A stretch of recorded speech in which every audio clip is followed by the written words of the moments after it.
Welcome to the Orgasmic Lifestyle Podcast by Venus O'Hara.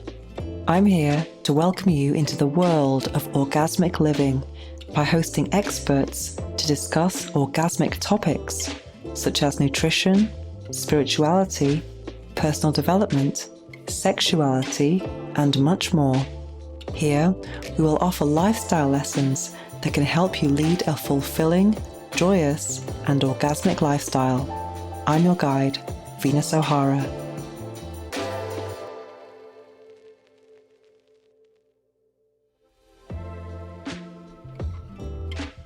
In this Blue Moon episode, we'll be discussing the business of sex blogging, writing erotica, and sex tech design.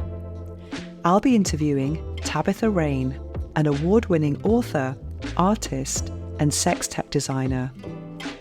We also review the book The Surrender Experiment, My Journey into Life's Perfection by Michael A. Singer. The episode ends with a guided meditation with affirmations for following your dream.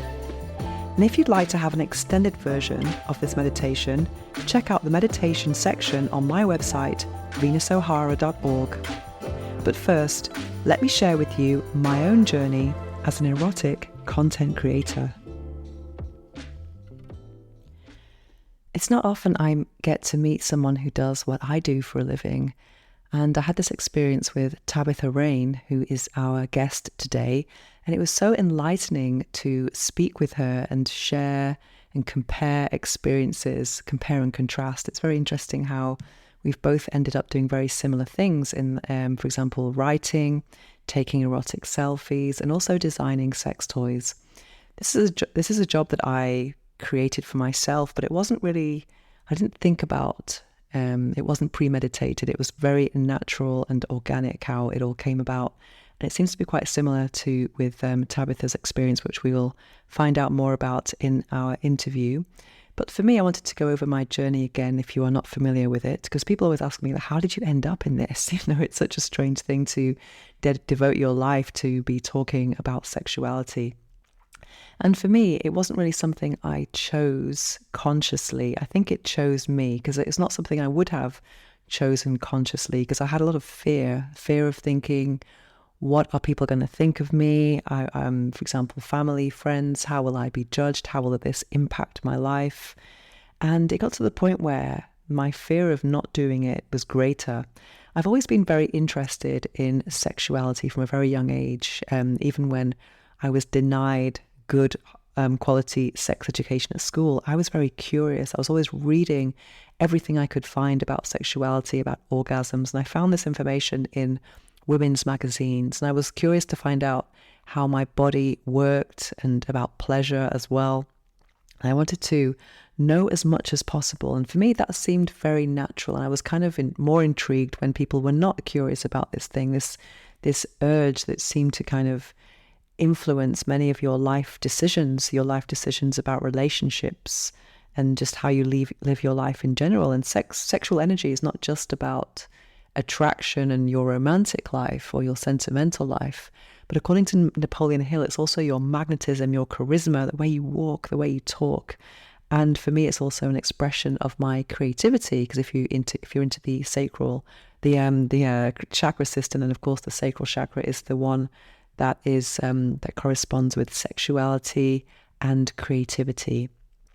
And for me, I kind of cultivated this interest in my personal life through my relationships, but also I was an avid reader of magazines and books. I was really interested in erotic memoirs, some erotic memoirs of the early 2000s.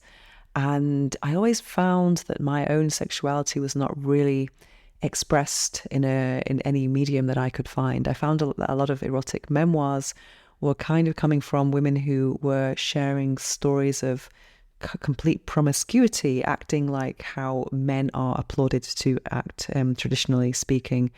And that's not something that I really identified with. For me, it was always about connecting with myself and connecting with pleasure and making my pleasure the protagonist of something. It wasn't just about having lots of sex with lots of people, even though people might assume that, but it's always about pleasure. And when I was in, I I was looking for work in 2004, and I wanted to find a job in an export department because I would be able to use my languages here in Barcelona and get a taste for sales, because I wasn't into kind of hard, cold sales, but I was interested in kind of international travel, going to fairs and trade fairs, and using my languages basically. So I found a job in a printer, in an offset printer, and although I'm not very technical, I love books. I love physical books, how they smell, how they feel. And I printed out a list of publishers in London, book publishers. And I remember just on the Yahoo business directory, and I remember looking at this list, and out of the list popped erotic and fetish. And I actually made it my mission to target some erotic and fetish publishers in London. And I went to London for a week, and I met with many magazine publishers, book publishers, to talk about printing, about different paper grammages and binding techniques.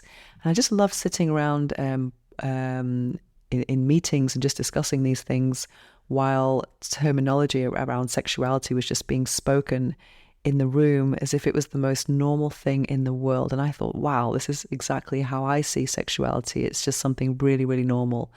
And after a while, I actually started fetish modeling with one of my clients in London. It was so much fun. I used to go to London on business to visit my clients who were printing their books in Spain.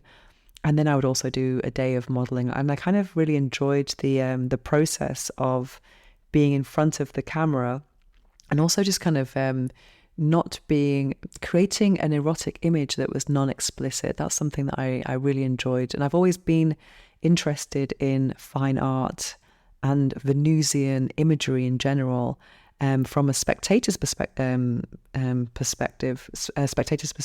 I was always drawing and painting when I was growing up. I just studied fine arts, but this was me getting in front of the camera instead. And as I had a very Venusian and have a very Venusian physique with that red hair and white skin, very much like what you would find in Renaissance art, I knew exactly how I wanted to be seen in the photos that I was producing. So I wasn't just a model, I was also more like an art director. So I kind of created this whole body of work, literally. And very soon after, it was my dream to kind of create a blog to showcase this work. And I remember after the printer I was working in, I started to work in real estate at the worst time you could possibly work in real estate, from 2007 to 2009. And I didn't sell that much because there was nothing selling at the time. But I did manage to spend my days with very affluent people who had online businesses. And I remember just being so inspired by them. I was inspired by the control they had over their lives and time, especially because I'd always been, working normal office hours, having to get up early in the morning, rush my breakfast and shower and get on transport and be in an office all day. And that didn't really sit well with my biorhythms because I'm not really a morning person. Whereas the people I was spending my days with in real estate were just they had online businesses, they were kind of in control of their time, and they could decide when to do things. If they wanted to have a long lunch on a Tuesday, they could. They didn't have to kind of check with the HR department or a boss or anything like that. And I really loved that sense of freedom. And also with this growing collection of photos that I had, I put two and two together, and I thought, I'm going to start my own blog. And also one of my clients when I was in real estate was a WordPress guru. He was just amazing. And he taught me everything I know about WordPress. And at first we used to spend days together kind of co-working as friends, and he would show me many things. And I was quite a fast learner. So in the 19th of July, 2009, I launched my website with a lot of guidance from my technical friends. But in general, I was in control of it. And then it was just, that was the first step. And within a few months, I had my very first book deal. And I also started, I signed up with a commercial acting agency, and I did an advert for Volkswagen.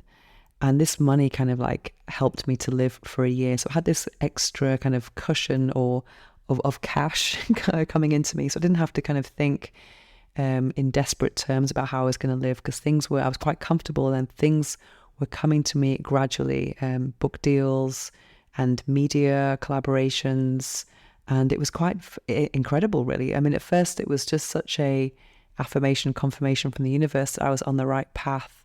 And also to get money and offers from something you've created yourself, from your art, from something you're incredibly passionate about, was just a reward in itself. I worked so many hours the first few years. I was even working 7 days a week, and some people in my life were kind of looking down at me, very disrespectfully, asking me, how many hours are you working? This is not really working. And but I always felt refreshed with what I was doing, because it wasn't like working for someone else when you are, doing time for money. This was something that was almost like an investment for me, and it was pure joy because it was my art. And then I had to kind of get rid of a lot of people in my life who didn't really understand or support what I was doing, or just didn't understand it, I guess, because making a living from writing about sexuality is something that I've noticed that when I explain what I do, to some people get very uncomfortable, because I guess it makes them think about how they see their own sexuality. And most people are not comfortable with sexuality. It's something that, even though it's such an important part of life, most people will just rather not talk about it and just keep it in a very private place, which is a private thing, of course, but it's not a bad thing, not at all. It's completely natural. But one of the most interesting reactions I have had from my job is when people start to open up to me about their life secrets, the fact they haven't had orgasms, or their affairs or something. Sometimes it gets a bit TMI, but at the end of the day, I'm very flattered that people perceive me as being an open and non-judgmental, tolerant person. And that's something that I find to be very, very, very flattering. My journey has completely has evolved in many ways over the years. And I'm kind of glad that I wasn't restricted by any type of business plan at the beginning. I just kind of like had a first intention of creating a blog. Then I let things develop in a very organic way. For example, I could never have imagined that I would end up, I started writing in English, and then I would end up writing for media outlets such as El País or GQ Spain or Playboy, and then some TV channels, and also the radio here in Spain. It was just so wow. And then I ended up being a sex toy reviewer, starting a YouTube channel, and then I've published 3 books here.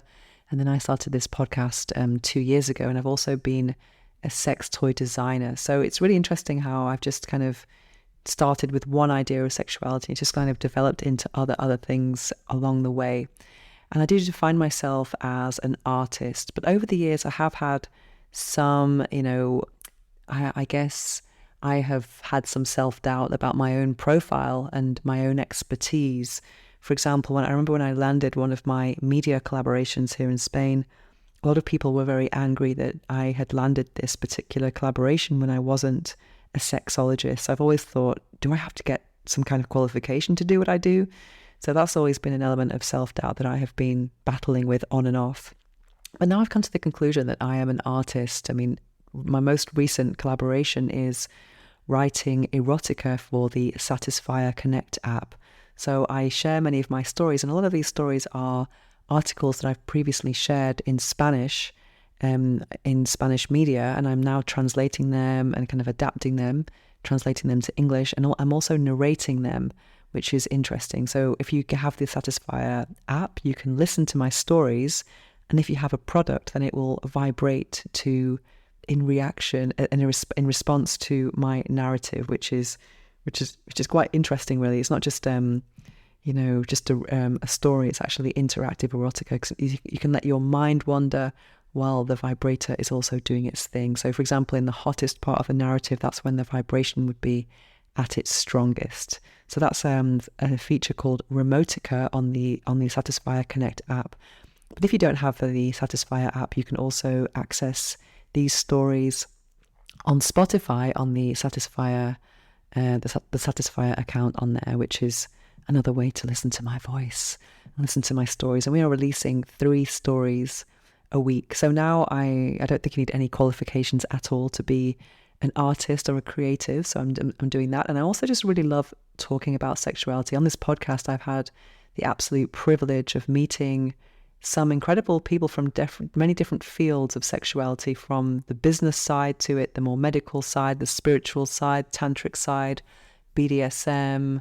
It's just it's limitless, really. And I have some incredible guests who I'll be speaking with over the next few weeks.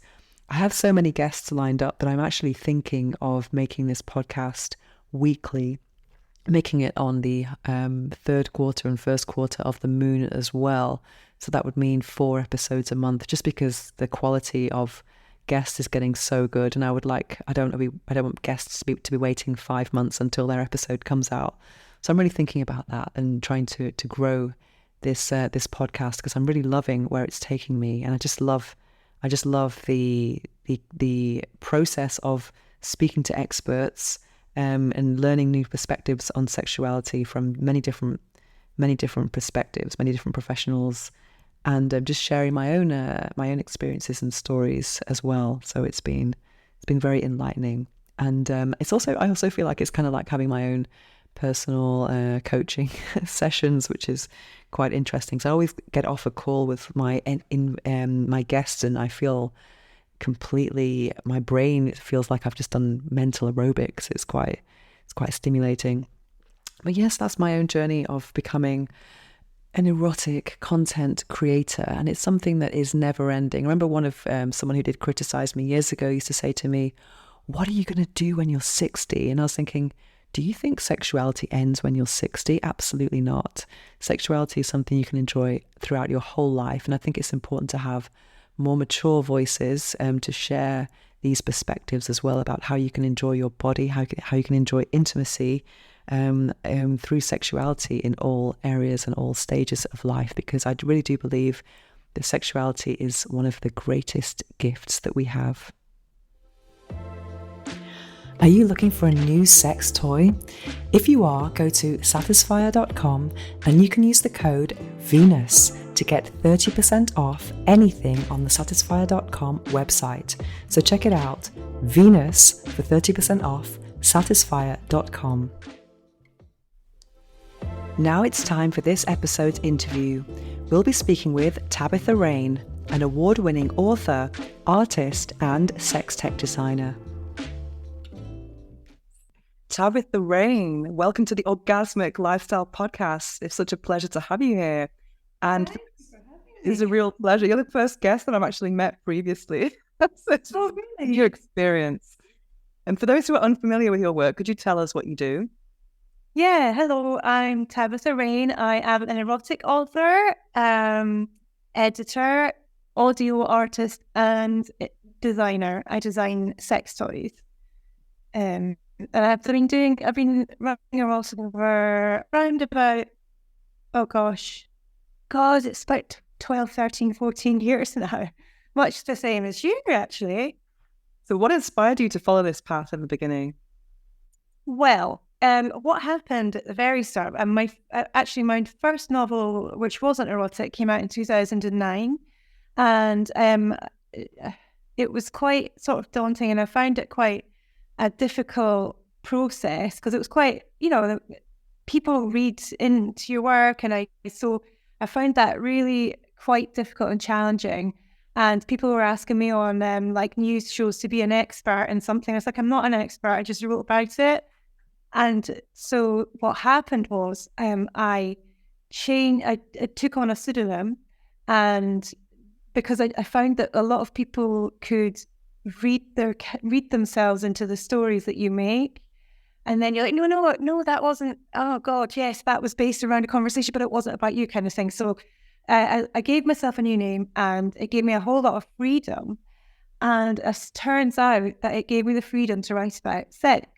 And one of the things that got me into writing about sex was my friend had said that he had improved his touch typing by writing pornos. And I said, oh my God, my touch typing's terrible. I need to do that. And he said, oh, it's really easy. You just write sex. And then turns out I really loved it. And having a different name really, really helped just open up that freedom. Because, the last thing you want is someone reading themselves into your porno. And my touch typing improved, could type like the wind. And I absolutely loved writing erotica. I absolutely loved it. And after years of sending off stories and having it, oh, we enjoyed it, but it's not quite right for a publication. As soon as I started writing erotica, like everything I wrote was getting picked up and published. And so it was just seemed natural that would be the path that I pursued with my writing. It was interesting. So it kind of came into your world without you actually trying. Yeah, that's right. Because I've always loved sex and reading about sex and watching sex. And, I was one of the generation that found pornos in bushes, and that changed my life. And I understood finally what this feeling was that I had, and the curiosity I had, and how I loved human biology, and I loved everything about the human body and fascinated by sex and things like that. So yeah. I feel I identify with you a lot because you've done erotic photos, you write erotica, you design sex toys. There are not many people who do what we do. I think it's the best job in the world. Would you agree? Yeah, okay, of course. It's amazing. And the other thing as well, like I love reviewing sex toys as well. I review sex toys, not so much for my own blog, but for Frolic Me, an ethical porn site I write for. And I absolutely love that because, like, I think a lot of people in industries, business, talk about competition. But because of my writing background, we're always collaborating with each other and, sharing opportunities and things like that. And so some people think it's weird that I invent sex toys, but then rave about other sex toys. But it's like, well, there's room for all the sex toys, right? And there's all different, like my sex toys are quite niche. And so there's all different things. So of course, I think it's the best job in the world. I mean, who gets to try out different ways to orgasm and write about it? It's fantastic, right? It is fantastic. And I was curious, I was going through your website yesterday. Do you take your own photos? Yeah. Oh, wow. I started off working with photographers, and I found it was just complicated with rights, because it sometimes it just got a bit limiting sometimes. And some people were more flexible than others, but if you want to send something to a magazine, it's just always easy if you've got the copyright as well as the model release, so I started taking my own. I don't know when, but I mean, yeah. But I did start off working with photographers, and that was really interesting as well, just to kind of I was the art director because I knew exactly how I wanted to be seen, and I was like giving them instructions. But yeah, I loved your photo. I think your photos are amazing, and I'm just imagining because here in Barcelona it's really hot, and when I've done like professional shoots, I remember I did one outside once, and I got this photographer to bring a fan so I could get hard nipples outside. But I imagine in Edinburgh you wouldn't have that problem. Honest to God, it's always freezing. And I did one in the snow once, and I really enjoyed that. And actually, I was thinking about one of when you were talking about how you were interested in erotic photography when you were publishing it with your publisher, and then you went in from being the sort of publisher to the muse.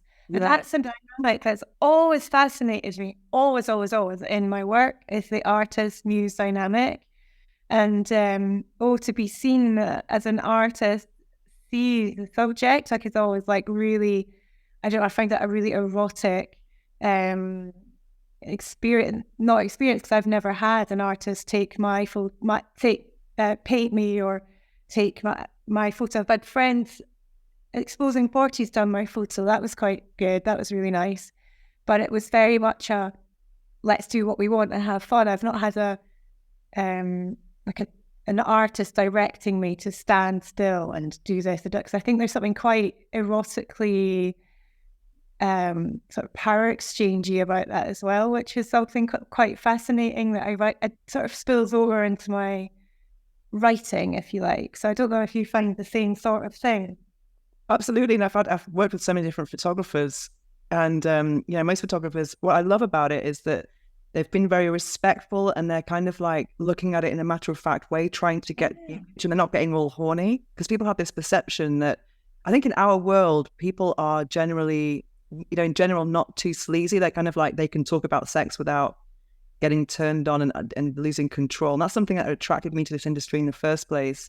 But I've worked with many photographers like that, and I found the people who are into fetish, they're the most controlled people. Like I worked with Yeah. German photographer, and he was so controlled, and it was just amazing. Like we were both there to make this art, and he was tickling my feet with hairbrushes, and I was blindfolded. It was just an amusing Wow. experience. There was like, nothing weird happening, but we were just really enjoying making the art, and that's just something amazing.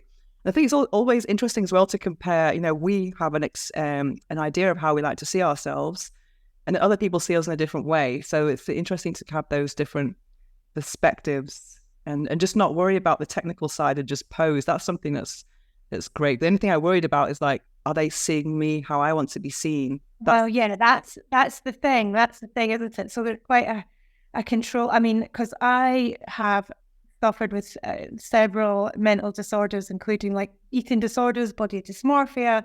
So I'm very particular about the control over what image is going out, because I know where I've been in the past in terms of my mental health.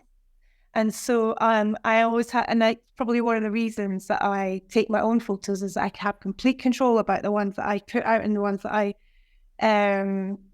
delete. So it's quite a weird control dynamic as well, because it has helped me a lot to get over myself, especially with, sometimes I'll put photos out that I know with prior eyes I wouldn't have been happy with, but having been able to sort of overcome a lot of things, like taking naked photos and nude photos of yourself that you want to titillate people with, is a very good way of giving yourself body confidence where you might not have had it before. But I do understand as well that if I got a bad shot from an artist, from a photographer that I thought was horrible, and they put it out, I would be devastated. So it's a fragile thing, isn't it? Being very, very open.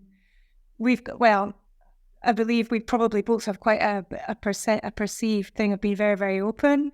But in fact, a lot of my work is very, very controlled at the same time. Definitely. So, And what you said earlier about the pseudonym kind of liberating you, I actually wrote a book here in Spain, an erotic memoir called The Mask of Venus. And it's all about how wearing the mask of Venus actually I wasn't hiding away. I was actually revealing myself a lot more.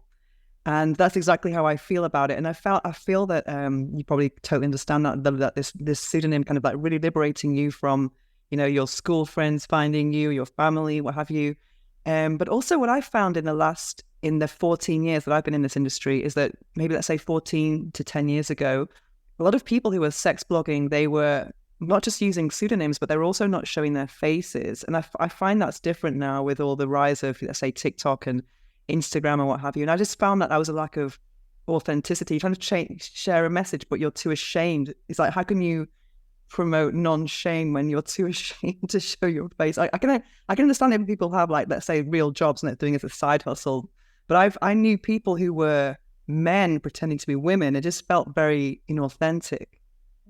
Has that been your perception as well, that people are more kind of open to show who they are?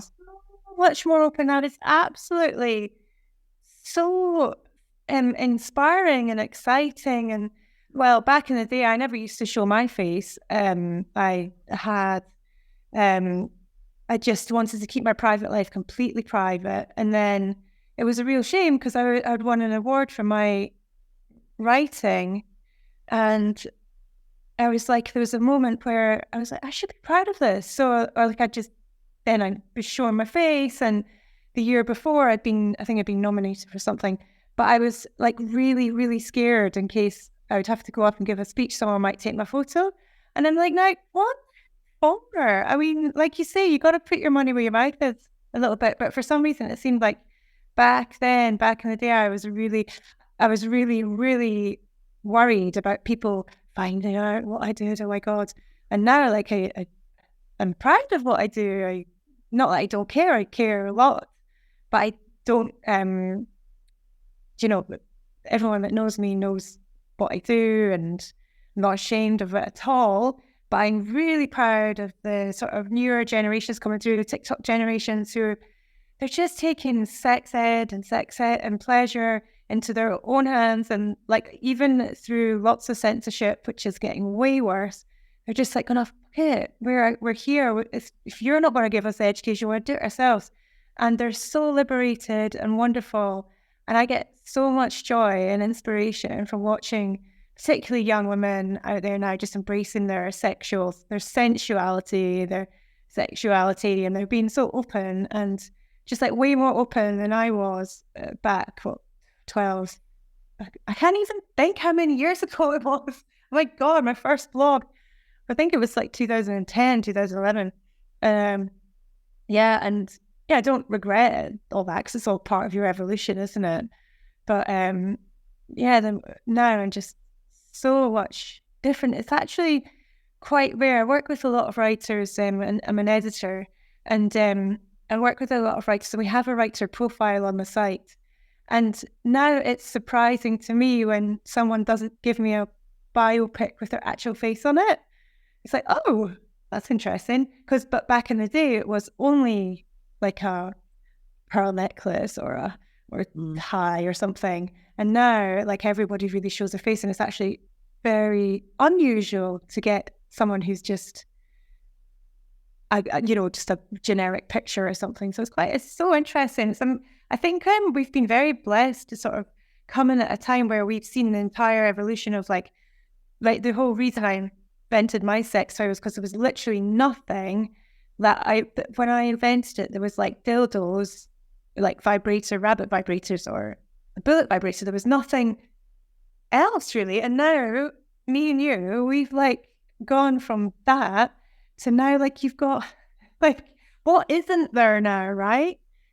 You can do anything with any weird inanimate object out there. So I think we've been like, not just evolution of like people's openness, it's also like all the different products that are out there now, all the different books, all the different, like, we've got so much more education in terms of fetish and kink, and it's not so terrifying, because I think back in the day that would be another thing that sex clubs and swinger parties and all this sort of stuff maybe seemed to go quite taboo, but now it's like, or maybe it's just where I'm looking, where I'm inhabiting. I don't think so, actually, because we're going to go talk about your toy in a minute, but I've just written something down here. I think something for me that I've noticed that's influenced these last 14 years has been the phenomenon of 50 Shades. Now, even though I don't like the story in itself, I think it's really been a great thing for erotica and BDSM and fetish. It's really brought it into the mainstream, and it's made it not so weird. So I think I'm a massive fan of the phenomenon of 50 Shades and how it's brought those darker desires into the mainstream. And I think that's what's changed things. People didn't even know what BDSM meant maybe 14 years ago, unless you were in that world. Yeah. And also it's quite an intimidating thing. Like if you go into a club and people are in like, masks and chains, it's scary, it's intimidating. And then when you actually do go and meet and have fun, you see that they're just people having a laugh, having a really fun time, and they're super sweet and super kind and super consensual and just lovely normal people. It's just like a normal thing that gets off. And so I think, the 50 Shades thing, it did bring all that to a new audience, an audience that just needed the door unlocked, if you like, and just to understand that there's more to pleasure, there's more to your mind as well, and what can turn you on, and physically and emotionally and spiritually. And I think it was a really good way to open up all that. Fantastic. Definitely. Before we talk about your toy, Wednesday, we're just reflecting on a lot of the positive things of our world, but it's not all rainbows and orgasms. What are some of the challenges we face, in your opinion and experience? Okay, so the biggest thing is censorship. I'm talking about people being open and loud and fantastic, and that is all fantastic, but we're all getting quite shut down all the time. From a business point of view, I couldn't get a bank account when I was being honest about what my business was doing. This 10 years ago, couldn't get a bank account. I ended up had to lie and say that some vague, oh yes, I'm selling some vague things, bath toys, etc. And then it wasn't, and then I had to sort of phone up the bank manager and say, listen, they're not bath toys. Well, you can use them in the bath, but you know what I mean? They're not bath toys, pal. So it was like all this sort of, it makes you feel like what you're doing is wrong and it's bad and shameful. And it does make you feel like that, especially, if you're trying to get on in business and you're looking for a business advisor and you're kind of going, oh, it's, search code, adult marital aids. And it's just seems to be getting worse in terms of censorship. Like even blogging, I've got taken off of blogging platforms. I've been shut down on the socials. I'm always shadow banned. And you can't advertise anywhere. So to have been in business this long is quite remarkable, but I literally don't know how I've limped along half the time because it's so hard to sell sex toys when you can't advertise. Like you're not allowed to advertise. And the places you, like any social media, you're not allowed to, it just gets taken down.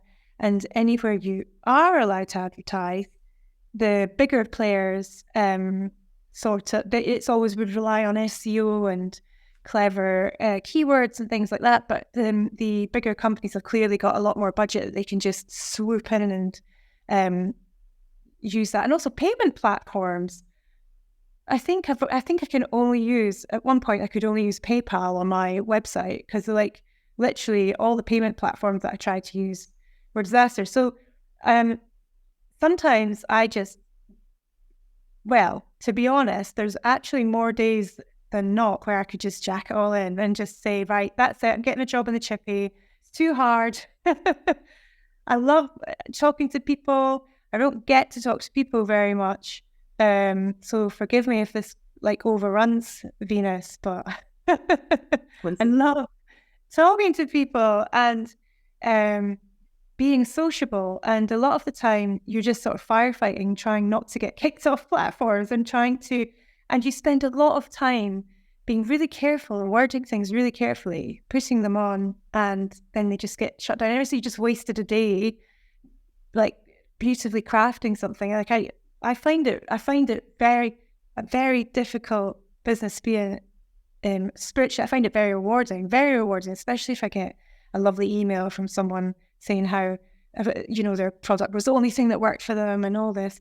Like that's so gratifying, I mean, I don't know about you. How do you find it? I want to hear, how do you? Well, for me, I've just tried to kind of make my content more lifestyle and not go too much into the sex thing, because also I'm bored of it. I don't know about you, but it's like, I don't want to see so much. I mean, also with the people I follow on social media, the people I've connected to, I'm sick of like opening Twitter and seeing kind of almost pornographic imagery. It makes me desensitized and it kind of negatively impacts my own sex life. So, and sexuality. So I like to kind of like this with this podcast, it's not just about sex. It's kind of like a lifestyle, and there's sex as a part of it, as if it was like a female magazine, women's magazine.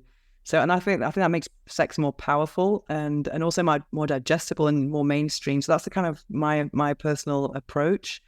And also when you're on your own platforms, like your website, your podcast, your email list, what have you, that's where you can be really kind of like a bit more adventurous. But I think on social media, etc., I think we have to play by someone else's rules and show yourself as a whole human being. I think a lot of people will find that more relatable, because otherwise people aren't going to share something that's over sexualized anyway. So I think we have to kind of like just learn about how to navigate that. And I've had some problems in the past as well, but it's just taught me to kind of be a bit more holistic.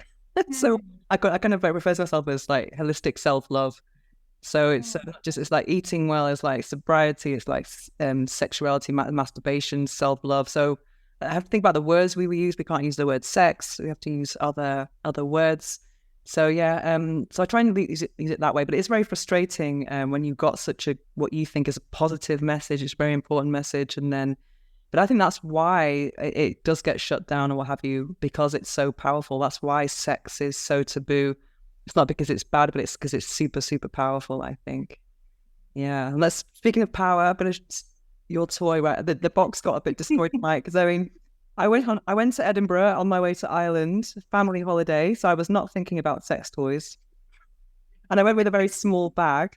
So that meant I got very cheap flights. I got 4 flights for €170. Imagine, it was unbelievable just because I had a small bag. And then you gave me this, and that was like, okay, you are having orgasms. Well, hopefully. Yeah, honestly, it was so good. So I was saving it because I wanted you to explain what to anyone who's listening. Will have to, oops. Yeah, the box got a little destroyed in my. I'm amazed you still got the box. Oh, I always keep boxes because the Erotic Museum in Barcelona said you've got to keep the boxes of the toys because they'll be worth more, in the future. Because I want to loan all my collection to a museum and do world tours and stuff. Oh, amazing! Yeah. So it's interesting because this shape I've never seen anything like it, and it's interesting because as a reviewer. I kind of worked things out and I explained things to potential buyers. But I found with this, there was a lot of questions about, wow, there's so many ways to use it. It was unbelievable. I don't read instructions ever because I just feel like I don't need to. There's a lot of standard things like long press on, long press off, short press to go through the different settings. And what I found with this was I just started using it, and I think the middle knob was vibrating. I thought that's okay. Then I pressed the other button. I was like, okay, hello. So I was using it kind of like using mainly the tip on the on the clitoris. But then when I used this half inside and this on the clitoris, that was like, oh my God. Amazing. Some epic orgasms from this.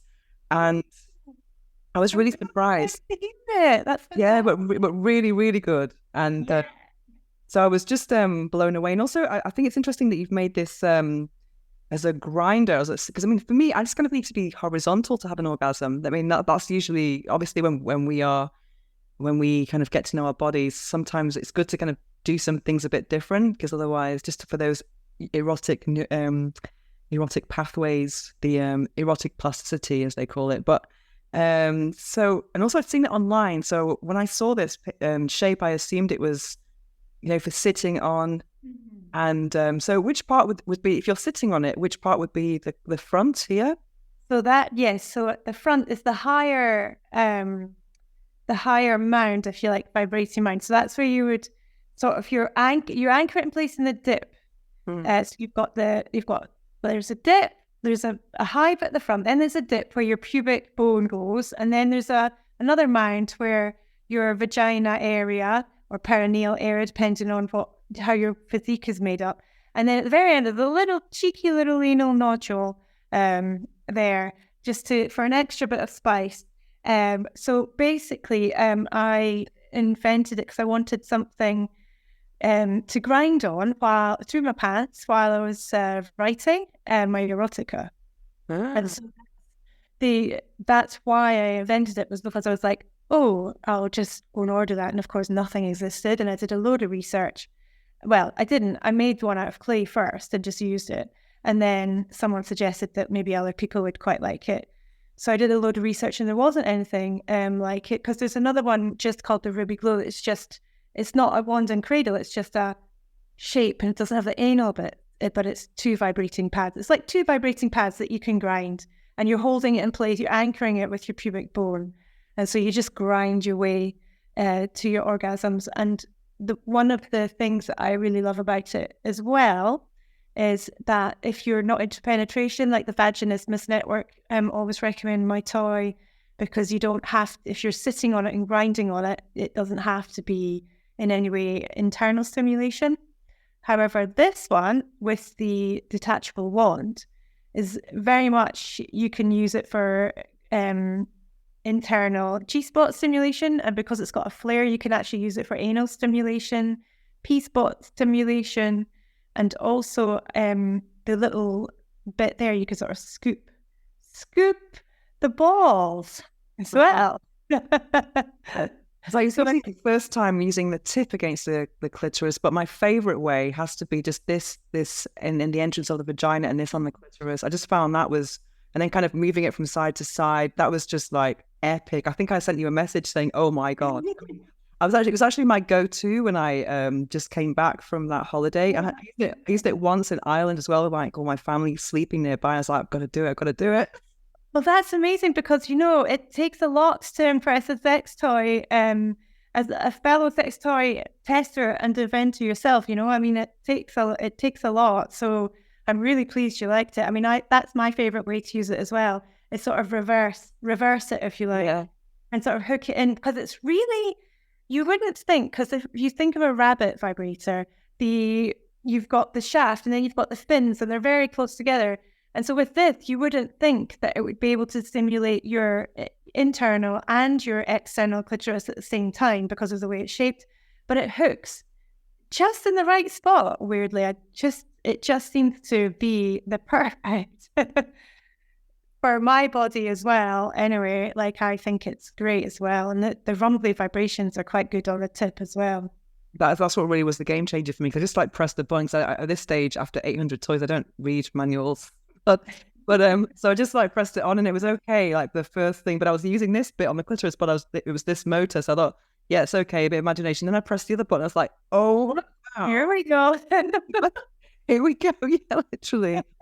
So I mean, as I've been through this process of, having the concept to realization, how was your experience? What was it like? I mean, for me, trying prototypes was the most challenging test ever, because you've got this pressure to like it, to have an orgasm and approve a design, put your name to it, and then give good feedback to these engineers. And I found in my case, when I've been designing toys, I found that to be very hard, and I felt like really bad when I've had to give a bad review on something, Yeah. Well, luckily for me, I did a lot of my own prototyping with making it through a 2-part RTV silicon and molds myself with the initial very first one before I even approached manufacturers.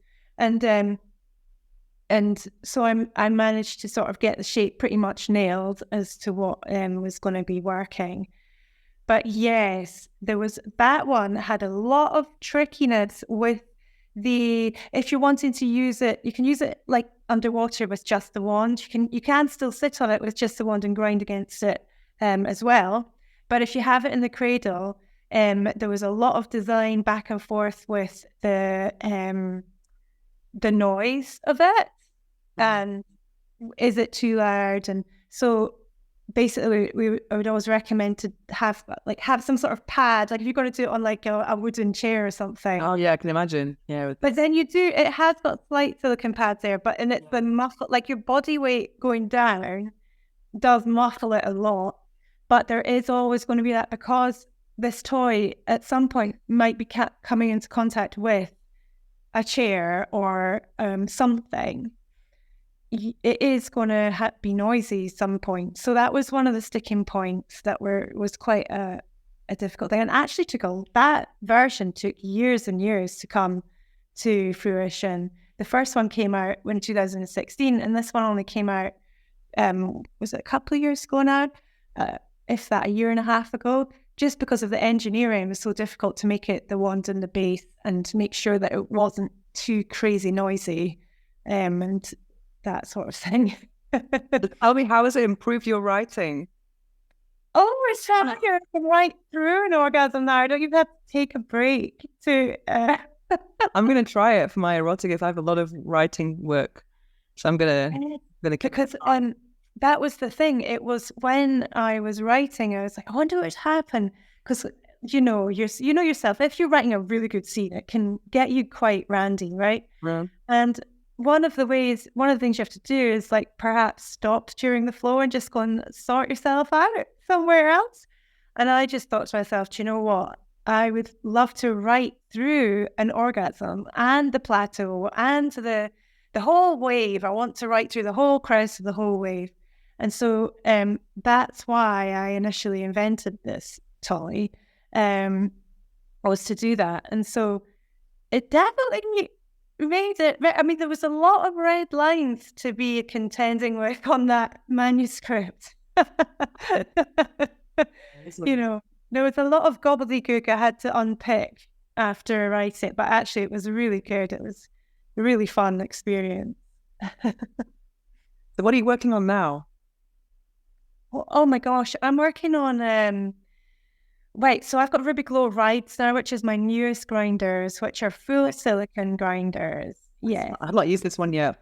I'm And not quite vertical or masturbator, but I will adapt, try, because I think, as you were saying before, like a sex toy reviewer is far too impressed. I don't think so. I think we are more adaptable. Like I think most people only have like one go-to method of masturbation, and they do that over and over and over. Whereas with us, we trying so many different things that we get to have orgasms with in different ways, like dual stimulation, single, pinpoint, indirect. So I think we're way more adaptable, but yeah, I'm not so.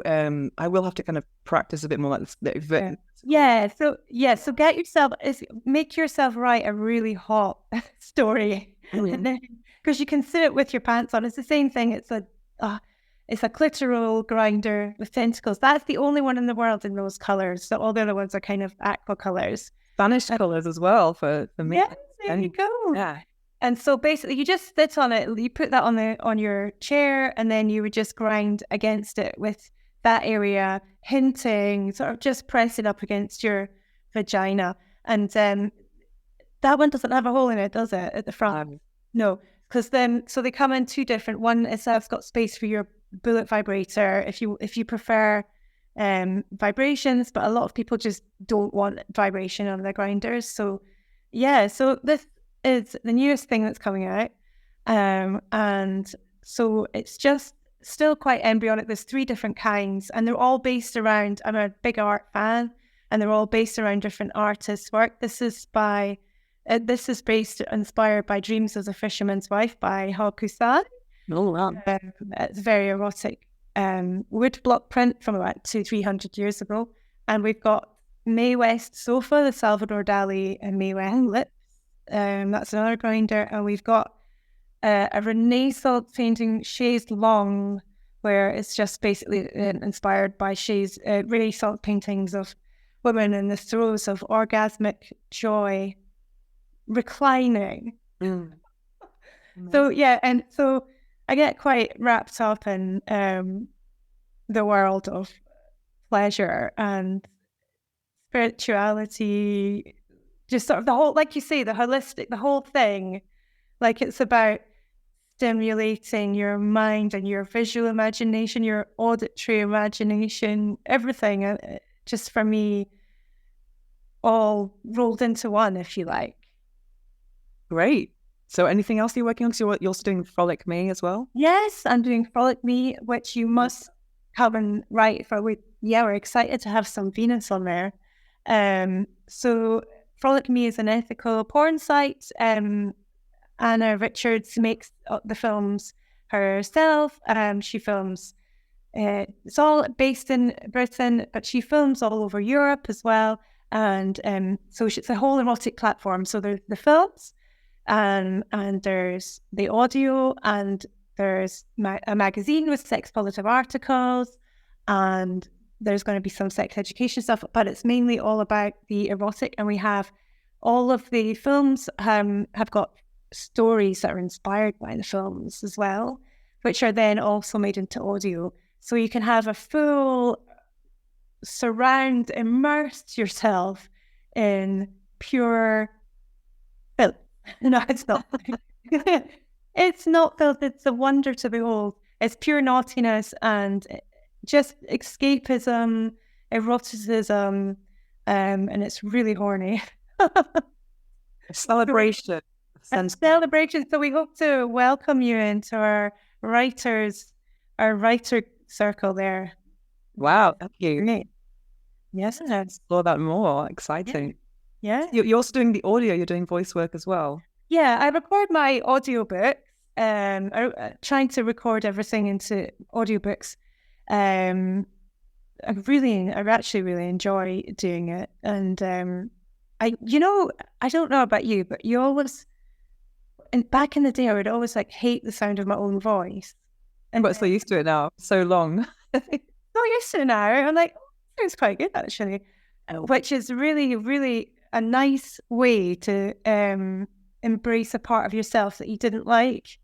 It's really nice. Sort of force yourself to record yourself speaking, especially if you're recording something like really, really dirty and saucy and sexy and hot. It's quite an experience, but it's a very enjoyable experience. Yeah, I've started to do voice acting. And I'm doing narrating anyway with my own stories, but I started to do. I'm working with a studio in Barcelona that does a lot of dubbing of French erotica. Amazing. It's so interesting because I don't really like dubbing because I prefer to watch things with original version and subtitles. But now I have a new respect for this art form because you have to listen to the original version and then you play an actor and you have to make sure that your translated thing is the same timing as the actor's movement of the mouth. Wow. You're like reading a script. You've got the original thing, all this porn on the screen, and then you have to watch their movements and the millisecond references. It's a lot going on in your brain, and it's very, very technical. And I've been doing that. I've done about 5 sessions so far. I'm getting better and better each time. But I had to make these sound effects of a blowjob, and you learn all these things. They're just like sucking a finger and go as you're breathing, and it's so funny. And then just making because it's not just about getting the timing; you have to get the emotion in as well. Like there's this scene of this actress with a butt plug, and then she says, "Did you put the biggest one in?" And the guy goes, "No, it's the second bigger. Is that too big?" He says, "No, I can take more." It's like a day's work. It's just so much fun. And I don't really watch porn, but it's just so funny. I mean, so funny, so brilliant. Oh my God, that is a huge skill. Like trying to figure out the timing and get your brain to like. I don't know. And I've had the director of the studio in the room with me, like just going now. But I mean, if he wasn't there, because I'm just learning, I'm getting the masterclass of voice acting. But it's without him, I wouldn't be able to do it so well. But I've really improved a lot, and in some of the movies I've played 2 different people, so I have to adapt my voice and go very posh. I was in Madame in a fetish club. Would you like some more drinks, darling? Just like making all these different voices. It's so much fun. Oh, I'd love to do that. That sounds like such a laugh. So good, so professional. Yeah. There was one of the audios I was doing. I was doing a few audios for Frolic Me and recording some audios for them. But I'd already recorded quite a few stories, and my voice is probably quite distinctive on that platform because I'm probably the only one with a Scottish accent. So I was like, right, I think I better switch it up. So I had to do a posh accent. Ooh. Ew, harder. Really fun. Yes, it's really liberating to become someone else, isn't it? Just for art's sake. Very funny. Just for art. Yes. So, a couple of quick questions for you. What is the book that changed your life? The book that changed my life? Oh my good Lord. Probably, oh God, Beloved by Toni Morrison when I was like about 17, 18. I couldn't believe it. I could not believe what I was reading. It was absolutely phenomenal, but completely lyrical. I didn't understand half the things that were going on, but I just felt like these words were woven together so magically. It was like a magic experience. It wasn't even like reading a book. I don't know if it changed me in terms of what art could, what's the word? What word art could be. No, is it a novel or is it, what is it? It's a novel by Toni Morrison. It's just. Is it a love story? Is it erotic? It's actually a ghost story. Oh, wow. I'm trying to think about which erotic book changed my life. Probably, do you know what? It was probably reading my mum's like Nancy Friday books. Oh, wow. Stuff. And the good old Judy Blume back in the day. Oh my God, I was going to say Judy Blume. Forever. That's amazing. And Paula Danziger, is that how you say it? Her books. What about you? What book changed your life? I read Forever when I was 11. Amazing. It was being passed around my primary school. We're in junior 4. I remember when they used to call it junior 4. And it was so interesting because all those questions that we had about puberty and sex, Judy Blume answered them in massive, explicit detail. And I really appreciate her. Obviously, when I hear the name Ralph now, I just think of dicks. Do you remember the guy he called his dick Ralph? But it was so explicit, this book about a girl's first time sexual encounters and about, the feeling of holding an erect penis and feeling it inside and all this stuff about then having to be responsible for birth control, etc. I just found it was interesting because there's nothing else that I've read in erotica that's been that detailed, from a virgin perspective. Because you had so many questions about, does it hurt? All of these things that, whenever your friends had lost their virginity, I was like, does it hurt? Does it hurt? That was the first question, because the vagina is always a big mystery to us. It's a place of, when you put tampons in, they're really small, you take it out, it's big, and like, whoa, this is a secret garden here. It's a real mystery. Mm-hmm. So that for me is going to be a life-changing book. But then in terms of later in life, then Think and Grow Rich is one that really has changed my life, because it's helped me to understand the true power of sexual energy and how we can use it to manifest. And it's just... Oh, yeah. Yeah, and I'm reading an amazing book now called Sacred Sex, The Path of the Divine Erotic. It's just... Oh, writing this down. Yeah, I have to send you some pictures of my amazing bookshelves, because I've got a whole shelf of sacred sex. And a whole shelf of spirituality, the whole shelf of money, and then all the erotic. Because I used to work in a printer, printing erotic books. That's how I kind of got into this industry. So it was also kind of something that kind of landed in my life. I didn't really choose it; kind of chose me, kind of thing. So I can... Fascinating, though, isn't it? Yes, it's totally fascinating. Yeah, and I think that. In this sort of time and weird time, going back to what we're talking about censorship and stuff, I don't think, was Judy Blume books, would they be allowed now to be passed around to your 11-year-old class? I thought they weren't allowed then. I was in the Catholic They weren't allowed then either. I think I borrowed probably a book from the library, never ever gave it back, so I'm just not very good at giving books back to libraries. Just don't go anymore. But yeah, absolutely wonderful. It's just like, you're right, it answers all the questions that you're too scared to ask. Yeah. Yeah. Oh, I like that. The Sacred Sex, The Path of the Divine Erotic. Yeah, I'll show it to you in a minute when we get offline. And another quick question for you. What is the phrase or affirmation or quote that you live by? Oh my God. That's just completely drawn a blank. Probably. Do you know what goes around my head all the time? Oh, shove up your arsehole.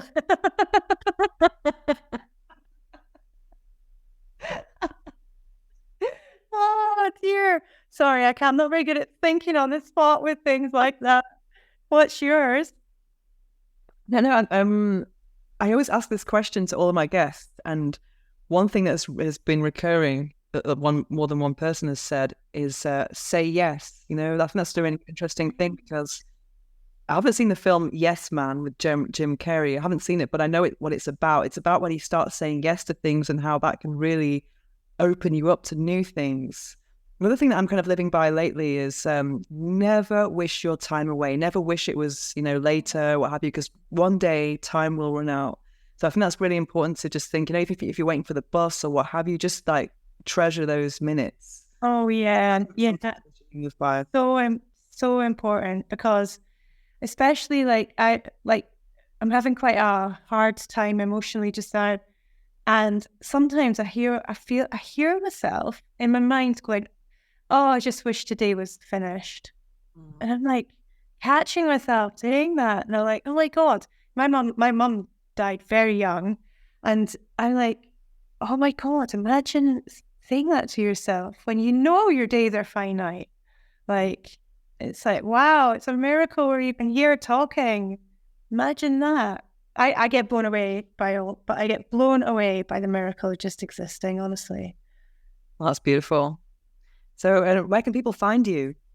You can find me at tabitharayne.com, which I've not been blogging very much recently, but I've got a whole massive back catalogue of free stories and Rayne, you can spell it for us, so it's not TabithaRayne.com, and on the socials it's either Tabitha Rayne or Tabitha Erotica, and also therubyglow.com. There you'll find all my sex toy creations. Yeah, so that'll be a good thing to do, to listen to, sit and grind while listening to this episode. Right. And also, and also come along to frolicme.com. F-O-R, no, Yeah. F F-R-O. L-I-C-M-E, frolicme.com. Lots of really gorgeous erotic stuff going on there as well. Amazing. So thank you so much for joining us today on the, I wouldn't say the erotic lifestyle, it's the orgasmic lifestyle podcast. It has been a real pleasure. Thank you. The book I'm reading now is The Surrender Experiment, My Journey into Life's Perfection by Michael A. Singer, and he's also the author of The Untethered Soul. I got The Untethered Soul last year, and I started reading it, but I didn't quite connect with it. However, after reading this book, The Surrender Experiment, I think I'm going to revisit The Untethered Soul. Perhaps it wasn't the right time, and maybe it is now. I'm reading this book because one of my future podcast guests named it as the book that changed their life. That's a question that I ask all of my interviewees, and because I'm always curious to know what are the best books around, or the books that have had the most impact on people, and this is one of them. Also, I've heard it mentioned many times, so I thought when you hear something from more than one source, it's time to listen. And I got this book just over maybe 10 days ago, and as soon as I got it, I just started to devour it. It's been a long time since I've been so absorbed by a book. It's quite fantastic. And it's a memoir, and all about surrender and just stopping and not having so much control of your life, but just kind of letting life control you, which can seem very daunting and scary to lots of people. Just the other day, I put a post on LinkedIn saying, are you in control of your life? And most people would want to answer, yes, I'm in control. But imagine not being in control and being okay with that. That's an incredibly powerful place to be in. And this story starts with a very subtle spiritual awakening, because a lot of spiritual awakenings can be quite traumatic, very, traumatic life events can trigger a spiritual awakening. But in the case of Michael A. Singer, it's a very, very subtle shift. And then he starts getting into meditation and this kind of really exploring his inner world. And from there, he gets so into it that sometimes it can feel that anything that's not part of the meditation world is non-spiritual. Then the two merge together, where he considers everything to be spiritual. But it's kind of interesting how he surrenders the control and lets life, he allows things to come to him. And I think that's something that I've been talking about a lot in my personal life for the last few months: surrender, surrender, surrender. But this book has taken it to a whole new level. And someone asked me recently, what's the role of surrender? What about is surrender versus manifestation? Because they seem to be very opposite forces. And for example, with manifestation, lots of law of attraction things, it's all about having this specific visualization and going for that thing and imagining you have it, blah blah blah. Whereas surrender seems to be the absolute opposite of just like allowing and not having non-specific, not even having goals as such. But I think that surrender does have a role in manifestation. I think there are 3 parts to manifestation. The first thing is the mindset, and you can achieve that mindset through many ways, such as even sex magic that I've discussed many times here, affirmations, visualization, meditation, etc. And then there's the second part, which I would say is action. And some action can be just preparing yourself for receiving that gift, and then also specific actions that can help you to achieve that as well. And the last thing would be surrender, in terms of trusting the process, trusting the universe, and knowing that if it's right, when it's right, it will come to you, and if it doesn't, it's not supposed to be yours. It's like when you're in a restaurant and you order a coffee to the waitress, let's say. You don't ask the waitress 10 times where the coffee is. You just ask once and trust that it's going to be on its way. And I think that's something we have to do with all the things we want to achieve in life. But it's kind of interesting to not have non-specific goals. And this has really also influenced my sex magic practice. I think I did discuss this a few episodes ago when I spoke to Nalaya Chakana about feminine manifestation. And it's something I've applied to my magic tech practice now. For example, before it used to be very masculine, very kind of goal oriented and very specific, whereas now it's become more about I allow, I'm ready to receive, that kind of vibe, or I am guided. And a perfect example I lived this summer was that I really wanted to go to Paris this summer, and I was kind of making all these visualizations of being there. And then there was lots of riots, and I thought maybe it's not the right time to go to Paris. And then I just surrendered the idea of Paris and just thought, I just want to travel. I want to, had a more non-specific goal. And then out of the blue, I get a message from my family telling me that they're all going to Ireland for a reunion. And I thought, wow, I'm going to go as well. So I ended up going to Ireland and Edinburgh. And that's when I met Tabitha Rayne in person, which was fascinating. And I got her toy, and that's how we've, created this interview today, all because of that encounter. And so I had a non-specific goal and ended up going to Edinburgh, which is something that was never on my list at all. And then going to the UK as well. So, to Manchester. It was kind of nice to see something non-specific unfold and trusting that the right thing will come. And this is something that I intend to do more and more of. I'm going to do my own surrender experiment and just really work with the affirmation, what's mine will come to me. I want to read a little bit of this, a little extract for you from this book. Surrender. What an amazingly powerful word. It often engenders the thought of weakness and cowardice. In my case, it required all the strength I had to be brave enough to follow the invisible into the unknown. And that is exactly what I was doing. It's not that surrender gave me clarity about where I was going. I had no idea where it would lead me. But surrender did give me clarity in one essential area. My personal preferences of like and dislike were not going to guide my life. By surrendering the hold of those powerful forces had on me, I was allowing my life to be guided by a much more powerful force, life itself. And that is from the book I'm reading now, which is The Surrender Experiment, My Journey into Life's Perfection by Michael A. Singer. Now it's time to slow things down as we prepare for this episode's guided affirmations meditation. It's probably not a good idea to listen to this while driving or operating machinery. Instead, take a break from whatever you're doing, get comfortable, take a deep breath, and enjoy. I follow my dreams. My dreams are within reach. Each step I take brings me closer to my dreams. I believe in my dreams and my ability to achieve them. I am making my dreams a reality through focused action. I am worthy of the success that my dreams will bring. My dreams are becoming my reality. I follow my dreams. My dreams are within reach. I fearlessly pursue what sets my soul on fire. I surround myself with people who support and uplift my dreams. I am committed to achieving my dreams.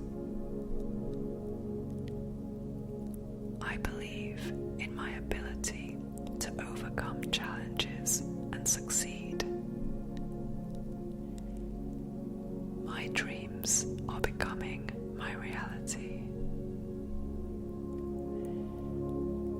I follow my dreams. My dreams are within reach. I am taking steps towards turning my dreams into reality. I am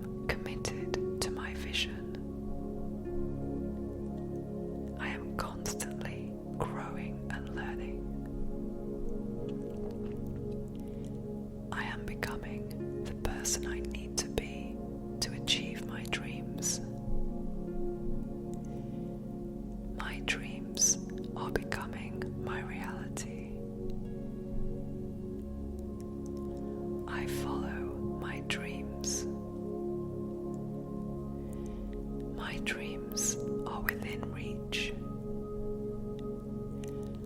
I have the power to create the life I desire. I trust the journey.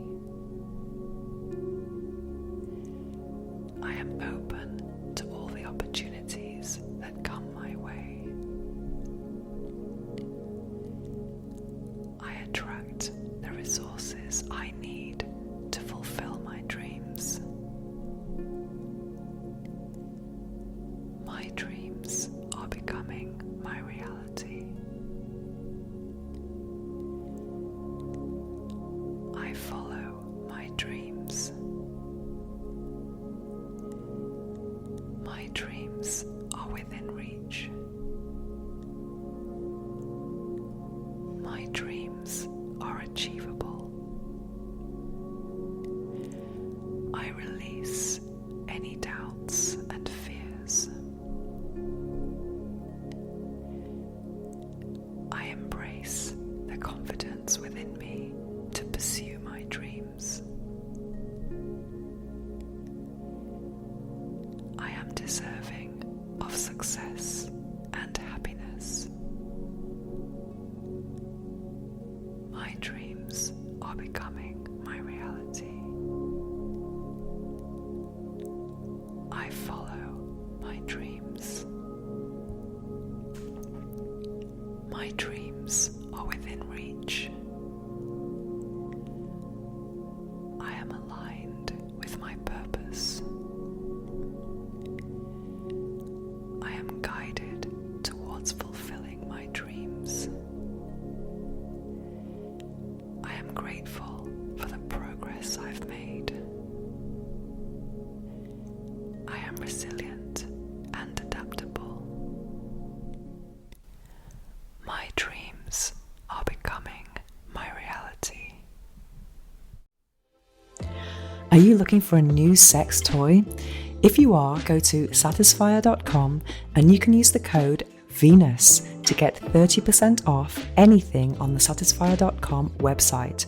So check it out, Venus for 30% off, satisfier.com.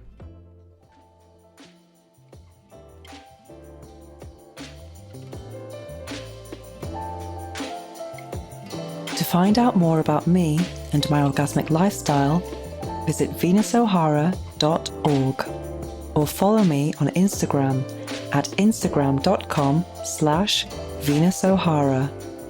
Make sure to search for the Orgasmic Lifestyle Podcast by Venus O'Hara in Apple Podcasts, Spotify, and Google Podcasts, or anywhere else podcasts are found. Make sure to click subscribe so you don't miss any future episodes. Thanks for listening, have an orgasmic week, and make sure every day is a climax.